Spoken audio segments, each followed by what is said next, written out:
আমার নাম সাইফ সিদ্দিকী। আমি একটি কবিতা বলবো। আমার কবিতার নাম বীর পুরুষ। লিখেছেন রবীন্দ্রনাথ ঠাকুর। মনে করো যেন বিদেশ ঘুরে মাকে নিয়ে যাচ্ছি অনেক দূরে। তুমি যাচ্ছ পালকিতে মা চড়ে, দরজা দুটো একটুকু ফাঁক করে। আমি যাচ্ছি রাঙা ঘোড়ার পরে, টগবগিয়ে তোমার পাশে পাশে।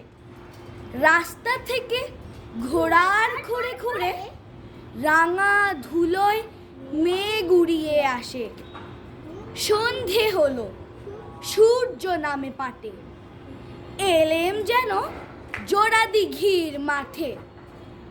ধুধু করে যেদিক মানে চাই, কোনোখানে জনমানব নাই। তুমি যেন আপন মনে তাই। ভয় পেয়েছ, ভাবছ এলেম কোথা?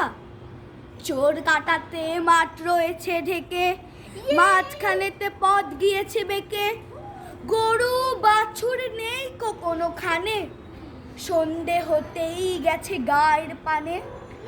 আমি বলছি ভয় করো না মাগো, ওই দেখা যায় মরা নদীর স্রোতা। আমরা কোথায় যাচ্ছি কে তা জানে, অন্ধকারে দেখা যায় না ভালো। তুমি যেন বললে আমায় ডেকে, দিঘির ধারে ওই যে কিসের আলো। এমন সময় হারে রে, ওই যে কারা আসতেছে ডাকছে রে। তুমি ভয় পালকিতে এক কোণে, ঠাকুর দেবতা স্মরণ করছো মনে। বেয়ারাগুলো পাশের কাটা বনে, পালকি ছেড়ে কাঁপছে থর থর।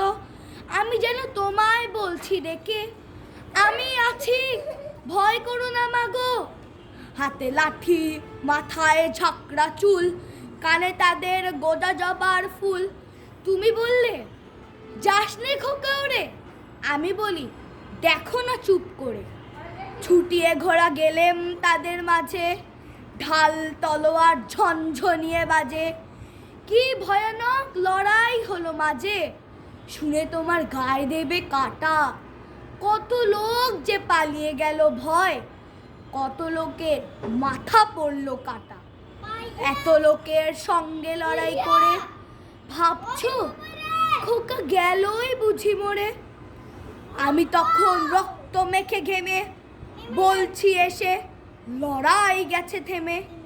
তুমি শুনে পালকি থেকে নেমে চুমু খেয়ে নিচ্ছ আমায় কোলে। বলছো ভাগ্যে খোকা সঙ্গে ছিল, কি দুর্দশাই হতো তা না হলে। আসসালামু আলাইকুম।